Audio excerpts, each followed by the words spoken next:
Welcome back to my channel. तो आज अपना न्यू ड्रामा हम स्टार्ट करते हैं। ड्रामा की शुरुआत होती है जहाँ पर हमें हमारी कहानी की मेन लीड मिया को दिखाया जाता है, जो कि वहाँ पर पहले की परफॉर्मेंस कर रही होती है। पर हम देखते हैं जो अचानक से जो ग्लास होता है वो उसी वक्त वहाँ पर ब्लास्ट हो जाता है और वो सीधा जो ग्लास होता है वो लाइट का ग्लास सब शैटर कर हमारी कहानी की मेन लीड मिया पर आकर गिरता है। और हम देख पाते हैं उसमें से एक ग्लास का जो पीस होता है वो मिया की आंख में सीधा जाता है और हम देखते हैं कि वो उसके आंखों के अंदर चला जाता है। तभी हम देखते हैं यहाँ पर हमारी प्रेजेंट में मिया को जिसे होश आता है और वो बहुत ज़्यादा डरी हुई होती है। और हम देख पाते हैं कि ये उसका नाइटमेयर होता है और जो कि वो इतने सालों से सपने को बार बार देखते आती है, क्योंकि ये इंसिडेंट उसके साथ हो चुका होता है। और हम देखते हैं कि वो बहुत ज़्यादा डरी हुई होती है और इसी डर में वो कह रही होती है बार बार उसको ये बुरे सपने क्यों आते हैं और उससे ज़्यादा बहुत ज़्यादा गुस्सा आ रहा होता है। और हम देखते हैं कि वो यहाँ पर बेड से अपने आप को बेड से उठाकर अपने स्टिक को लेकर जाने लगती, पर हम देखते हैं कि वहाँ पर जैसे ही वो आगे जाती है तो वो अपने ड्रेसिंग के पास पहुंचती है अपना हाथ देते देते। और हम देखते हैं कि पर अचानक से उसका पैर वहाँ पर किसी चीज से फंसता है, जिसके वजह से वो गिर जाती है और उसे बहुत ज्यादा चोट आती है। और हम देखते हैं कि इस चोट आने की वजह से मिया को बहुत ज्यादा गुस्सा आता है और वो फिर से उठकर अपने कपड़े को लेकर चली जाती है। और हम देखते हैं कि दूसरी बार भी उसका पैर स्लिप होता है, फिर से वो यहाँ पर गिर जाती है। इस बार इसको इतना ज्यादा गुस्सा आता है कि वो ये कहती है कि आखिर इसके साथ हो क्या रहा है। और हम देखते हैं कि जब वो हाथ से वहाँ पर इस जगह को टच करती है तो वो देखती है कि वहाँ पर एक छोटा सा टूल रखा होता है, जिसके वजह से मिया का पैर फंस जाता है और वो इतनी जोर से गिर जाती है। और हम देखते हैं स्टूल के साइज को वो टच करके पता कर लेती है कि वो यहाँ पर कपड़ों को अरेंज करने वाला स्टूल होता है और वो बहुत ज्यादा जोर से उसी वक्त चिल्लाती है, जिसके वजह से पूरे के पूरे घर में इसकी आवाज अब आने लगती है। और हम देखते हैं कि सारी जो मेड्स होती है वहाँ काम करते हुए वो सब भी डर के उसकी आवाज को सुनकर डर जाते हैं और सबको दौड़े हुए उसी वक्त वहाँ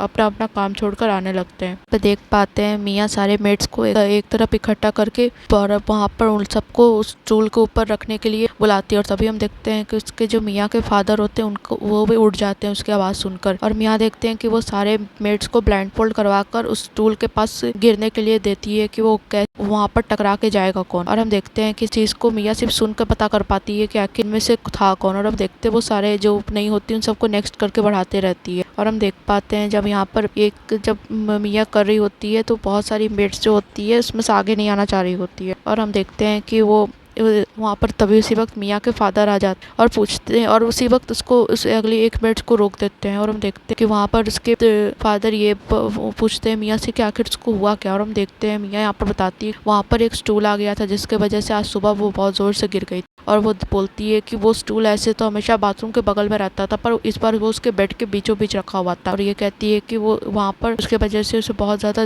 जोर से चोट लग जाती है। और हम देखते हैं उसके फादर को जो नहीं कुछ कह रहे होते हैं और बस देख रहे होते हैं। और हम देख पाते हैं मियाँ को जो ये कहती है कि इन लोगों को इस चीज का एहसास दिलाना बहुत ज्यादा जरूरी है, क्योंकि किस तरीके का लगता है जब कोई देख नहीं पाता है। और हम देखते हैं कि वहाँ पर ये कहती है कि अगर इन लोगों की वजह से आज मेरी सर में चोट लग जाती तो मेरे जान भी जा सकती थी। इस बात को कहकर हम मियाँ को देखते हैं जो तुरंत खड़ी हो जाती है और अपनी स्टिक को हाथ में ले लेती है। और तभी हम देखते हैं कि वो यहाँ पर मेड्स की तरफ आगे बढ़ रही होती है और वो जैसे ही मेड्स की तरफ आगे आती है उन सबको बोलती है कि अगर उन लोग में से कोई नहीं बताएगा कि आखिर ये किसने किया तो वो अभी इसी वक्त सारे वर्कर्स को फायर कर दे। और हम देखते हैं इस बात को सुनकर जो सारी मेड्स लोग होती है वो कुछ नहीं कह रही होती है। और हम मियाँ को देखते हैं जब जो कोई जवाब नहीं दे रहा होता है तो वो कहती है तुम लोगों ने लगता है कोई भूत तुम्हें क्या लगता है कि ये काम भूत करके गया। और हम देखते हैं जो सारी वर्कर्स होती है वो कोई जवाब नहीं देती है। पार्ट 2 के लिए सब्सक्राइब जरूर करें।